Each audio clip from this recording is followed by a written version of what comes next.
नमस्कार दर्शक बंधु ओडिया डीआरपी टीवी तरफ पुणी थे आपको स्वागत चाहूँगी। तो आसत देखा आज सकाल कौन सब गुरुत्वपूर्ण खबर रही। तेणु आपको अनुरोध भिडियो को शेष पर्यंत निश्चिंत देखूँ, भिडियो को लाइक करूँ, शेयर करूँ और सब्सक्राइब कर रखुँ, जहाँद्वारा आपण मैंने प्रतिदिन यहपरी गुरुत्वपूर्ण खबर गुड़िक आम चैनल तरफ सर्वप्रथमे शुणा पाइबे।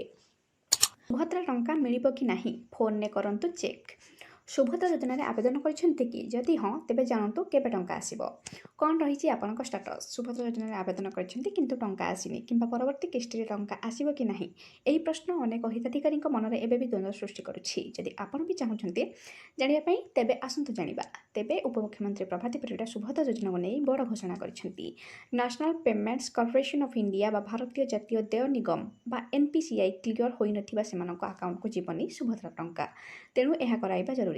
सेप्टेम्बर 17 पूर्व अधिकांश महिला सुभद्रा योजन आवेदन करथिले भी एबे पर्यंत सेमानक खाता को टंका आसी नाही। काहेकि टंका आसीनी से नहीं सेमानक मध्य द्वंद्व लागि रहिछि। बारंबार बैंक केवाईसी और आधार कार्ड लिंक करथिले भी सेमानक 5000 टंका मिली पारि नाही। जदि आपनको भी टंका मिली नाही तेबे हिताधिकारी किपरि जानिबे सेमानक आवेदन स्टेटस बाबद। एथिପାଇଁ सरकार वेबसाइट सुभद्रा पोर्टाल को विजिट करबा पड़िबो। पोर्टाल खोलिबा परे आपनक डाहाण पाखर कर्नर रे आवेदन स्थिति उपर क्लिक करंतु। तापरे आपनक सामने एक बॉक्स खोलिबो जेउंथरे आपनको निजर आधार नंबर दाखल करबा पड़िबो। एहा परे आपनक आधार सह रजिस्टर्ड होइथिबा मोबाइल नंबर को ओटीपी आसीबो। सही ओटीपी प्रवेश करिया मात्रे आपनक सामने एप्लिकेशन स्टेटस देखाजिबो।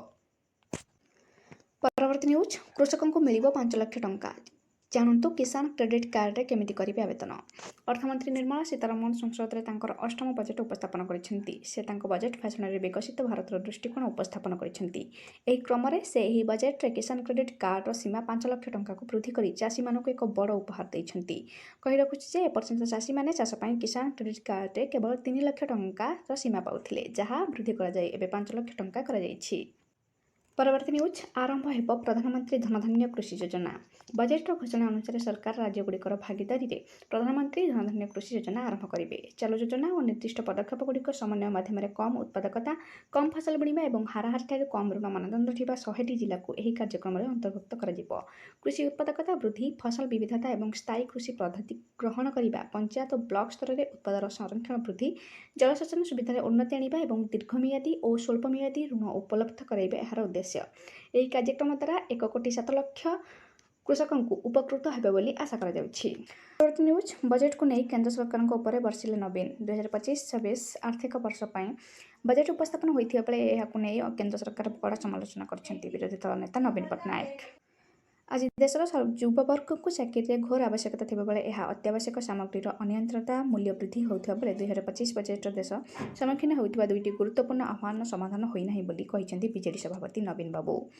से पुणी कहिसेंती जे प्रतिवर्ष अनेक प्राकृतिक विपर्यय सम्मुखीन होउथिबारु ओडिशा स्वतंत्र राज्य पाह्या मान्यता दाबी करि आसुछि। बजेट अन्य राज्य को स्वतंत्र व्यवस्था करा जाउथिबा बेले पुणी थरे ओडिशार प्रकृत दाबी को केंद्र सरकार संपूर्ण अणदेखा करछन्ती।